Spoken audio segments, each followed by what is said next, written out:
পরপর দুর্ঘটনা, আসানসোলে ফের কুম্ভের পথে হুড়োহুড়ি। আসানসোল আহমেদাবাদ সাপ্তাহিক ট্রেন ধরতে স্টেশনে রীতিমতন হুড়োহুড়ি পড়ে গেল। যাত্রীদের মধ্যে হুড়োহুড়ি, পরিস্থিতি এমন জায়গায় পৌঁছয় যে ভিড় সামলাতে রীতিমতন হিমশিম খেতে হয় পুলিশ এবং আরপিএফ কে। ছবিটা একবার দেখুন।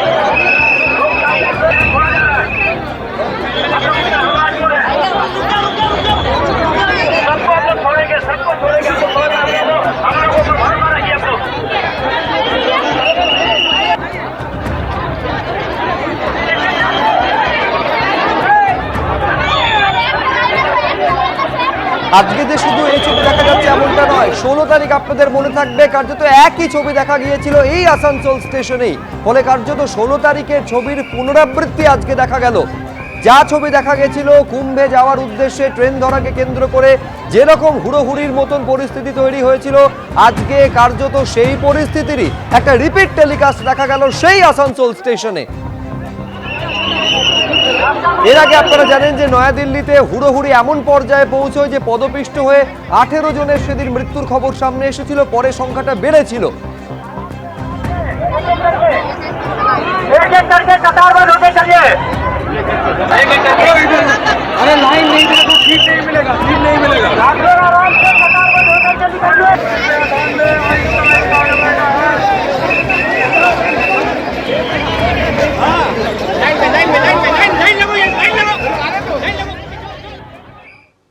মমতা বন্দ্যোপাধ্যায়ের মৃত্যু কুম্ভ কটাক্ষ, রাজ্যপালকে নালিশ জানালেন শুভেন্দু অধিকারী।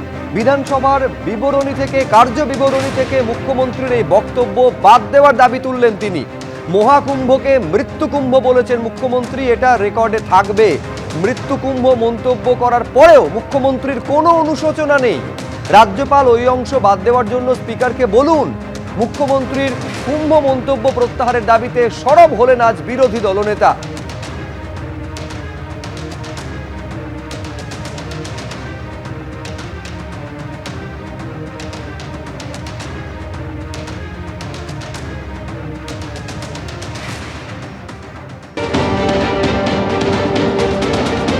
একশো কোটিরও উপরে গোটা পৃথিবীর সনাতন, তাদের আস্থায় আঘাত দিয়ে মৃত্যু শব্দ ব্যবহার করে মাননীয় মুখ্যমন্ত্রী বিধানসভার মতো গৌরবের পীঠস্থান, ঐতিহ্যের পীঠস্থান, মর্যাদার পীঠস্থানে মৃত্যুকুম্ভটা যে রেকর্ড করিয়ে দিয়ে গেলেন, কেউ চিরদিন থাকবে না, বিধানসভার রেকর্ডে এটা থাকবে।